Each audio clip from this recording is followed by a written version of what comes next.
अस्सलाम वालेकुम जी, मैं मोहम्मद इमरान ते तुसां ने मेरा यूट्यूब चैनल सरैक की बुआए। अज अस ही टाइम करियाने वाली है, करियाने वाली दुकान ते मौजूद बैठे हैं सही।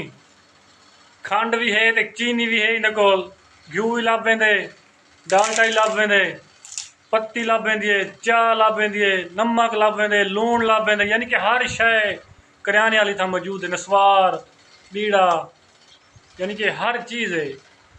तो कुछ की जरूरत होए अद्धे पैसे दे ते समान घिन सकते वे, अद्धा समान किस्तां ते मिलते।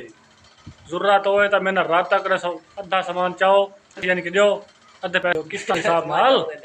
ये दुकान वाला ये बैठ गया और जिस टाइम तक जरूरत होए मेरे को दसना सामान कि मैं तो सामान देना पे मजाक करना पता। रात तक रसो तो आवे सो हर शायद मिल वेंदी है।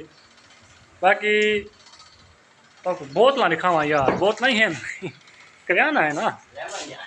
लेमन पियो, गोरमा पियो, पेप्सी पियो। हाय हाय हाय मैं फ्रिज खोल खड़ा मैं कौन दा कौन सेम सेम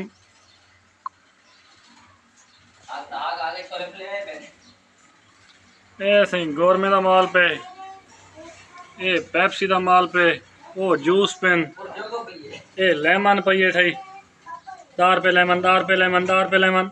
ए ओ लेमन है फ्रिज पूरे ने बंद।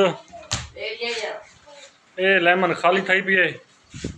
तो पसंद आया उसे उम्मीद है।